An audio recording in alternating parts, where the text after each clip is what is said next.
Aceh1 TV, channel video Anda. Sejak sepekan terakhir, sejumlah kawanan gajah liar merusak tanaman kebun warga di kawasan Lapangan Heli, Desa Semanajaya, Kecamatan Rantau Perlak, Aceh Timur.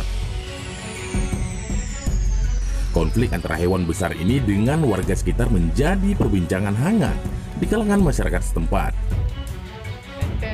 Seorang warga bernama Wahab mengatakan, kawanan gajah masuk dan melahap tanaman pisang, padi, dan jagung di kebun miliknya. Terlihat warga dengan swadaya sendiri mencoba menghalau kawanan gajah liar tersebut dengan membakar petasan, bertujuan untuk menggiring gajah liar kembali ke kawasan hutan. Dengan kejadian ini, warga berharap kepada pemerintah daerah setempat dan BKSDA untuk segera mengambil tindakan agar warga tidak khawatir lagi dengan gangguan gajah liar ini.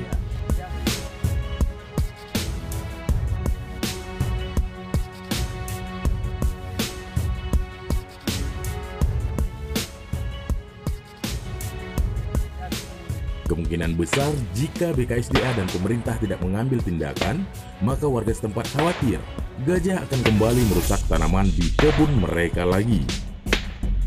Dari Kabupaten Aceh Timur, jurnalis warga Dedi melaporkan.